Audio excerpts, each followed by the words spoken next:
All right, all right, all right. So, 12.4, we're talking volume now. Volume of, we'll start with prisms and cylinders.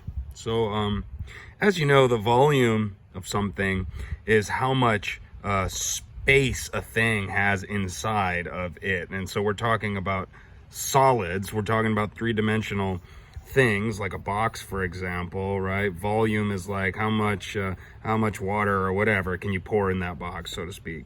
And so, you know, volume is measured in the amount of cubes, right? That if you break up all the space inside this box into 1 by 1 cubes, well, that's what volume is, and you guys know that, so I guess I won't really get into that too much. We want to think about volume, especially for rectangular prisms. So a rectangular prism is three-dimensional shape that's made up of, I guess, layers of rectangles. Take a look at this one. If you kind of like break this up into like sheets or layers of this one rectangle. Now imagine this one rectangle just going down. You got one here on the top, 2, 3, 4, 5, 6, 7, blah, blah, blah, prow, all the way down, right? And so if you want to think about volume, you can find volume by just finding the area of this first sheet, right? Well, and I guess really we probably want to think about the area of the sheet on the bottom here. The area of this sheet, the first one, is L times W, length times width. Now it's the same as the area on the top here.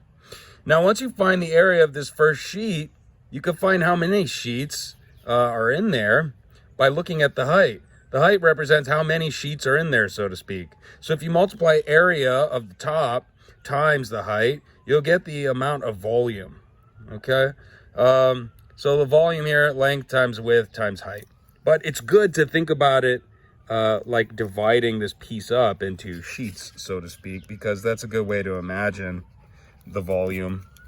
Anyways, so they have this like fancy pants B, cursive B, to represent the area of the base, okay? So the volume of a rectangular box is just the area of the base times the height. And you can write that down as a formula, and that's kind of how you want to think about it moving forward, because that's going to help you with other stuff. So, for example, you could use that theorem in different applications, like take a look at this prism here. Well, all you need is the area of the base, cursive B thing here. And then you need to know the height. Now, of course, height is a line that is perpendicular to the plane that the shape sits on. And so you need to make sure you have the height. The height is a line that's perpendicular. And so, for example, like this shape here, yeah, this is the height. I guess we're going to have to just assume that these are the right angles here. But anyways, if that was the case, all you need is the area of this home plate looking thing, you know, baseball. And you multiply the area of that times however many sheets there are times H. Same for shapes like that. All right, so the volume of any prism is just the area of the base times the height. Let's see, what else we got? Volume of cylinders. Well, hey, this works exactly the same, except a cylinder is a circular solid, and so find the area of the first base, the area of that circle on top. Imagine breaking it up into a bunch of circles that are layered. Multiply area of the base times the height. And that, again, is the area of a cylinder. Now, if you want to write it in terms of area of a circle, you could write this cursive B as pi r squared, because this cursive B is just the area of that circular base.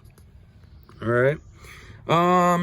Let's see. Cross section. Let's see. A cross section is an intersection of a solid with a plane. Okay, yeah. The volume of a prism is equal to the product of the figure's cross-sectional area, and yeah, okay. So I guess they might give you a cross-section, meaning, yeah, it's not necessarily the base, it's not necessarily top or bottom, but maybe it's a cross-section. And so even if you have the area of a cross-section, you could still multiply that area times the height, and you'll get volume. So that's all they're saying here. And that works for a prism or a cylinder. You know, so some example problems. Hey, just study the example problems. You'll see how to do this.